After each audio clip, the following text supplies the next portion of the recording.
What comes with a 4-litre V8, turbochargers and 3 letters on the back that make grown-ups go all wibbly?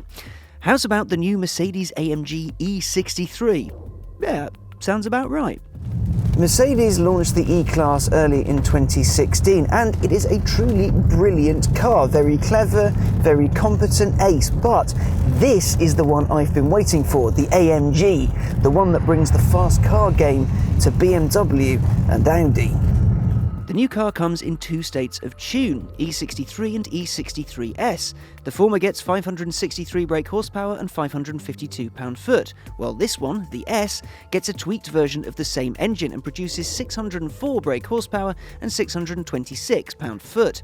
They also both come with all-wheel drive, which means the full name of these things is the Mercedes-AMG E63 or E63 S 4MATIC Plus, which is very long. Now you may be worried that all-wheel drive in an AMG will kill some of that frantic magic that you used to get, but don't worry, because the guys at AMG have added a mode just for you, drift mode. Now you have to press a certain amount of buttons in the right order, but what it does is it sends all of the power to the rear wheels and turns the traction control completely off, so you can, where safe, get the arse out. All-wheel drive is all about finding the best way to get a car's power to the road. Plugging up to 604 horses through only the rear wheels could make things a little unruly when you try to launch it off the line.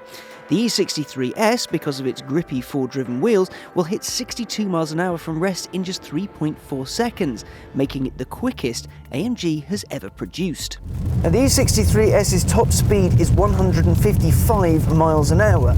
But if you throw money at the problem and spec the driver's package, it'll do 186 miles an hour, which is brisk.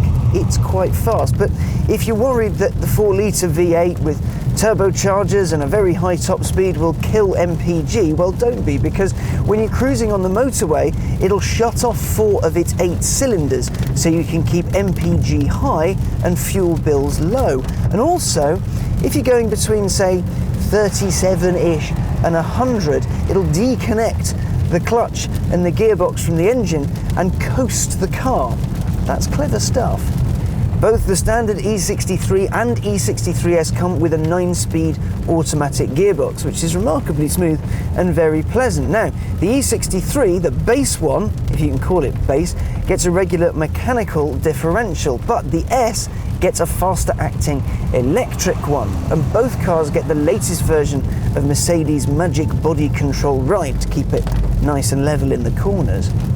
Cosmetically, the E63 doesn't look too much like its more pedestrian siblings. I mean, they're clearly related, but one is good at science while the other is good at sport and gets all the girls.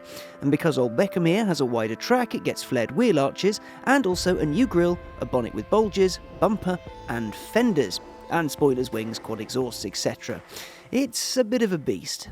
Now, because of what I can only assume is willy-waving on AMG's part, the equivalent cars from BMW and Audi, right now at least, aren't as powerful as the E63 S. So the question is this as good a steer?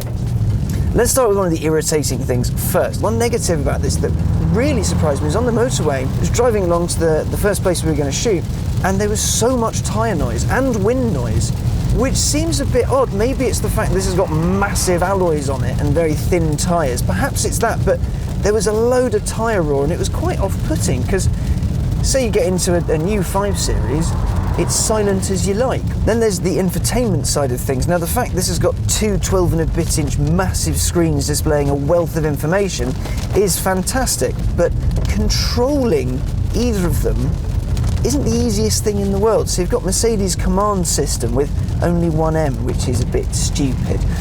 Now, the wheel side of things, that works fine. I'm used to that, but there's this kind of touchpad in the center console here, which I find really fiddly and really tricky to use.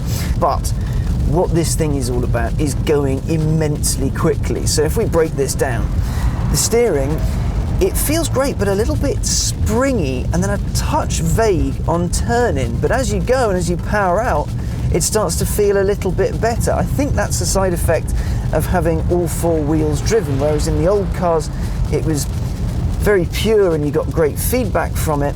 Here, the front wheels have another job to do. They've got to provide power to the road. So it's a bit of a trade-off. By no means is it terrible, it's just not as sharp as it probably could be.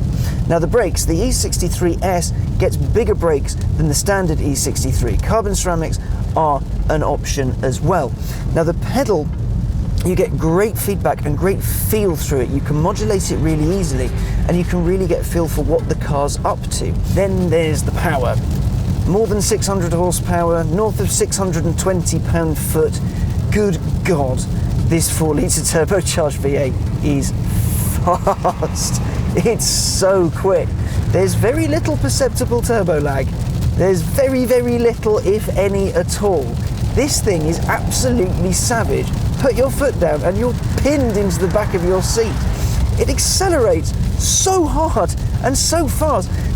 It's insane and it's brilliant. I do love me an AMG because they are generally frantic, needlessly overpowered, and well, fantastic fun, and they make a good noise. I was a little worried about the all-wheel drive thing, but really it just makes this a more capable car that more people can access. And if you want a slice of that old AMG magic, you can have it. Essentially, AMG has moved on with the times just a little bit to make something truly awesome.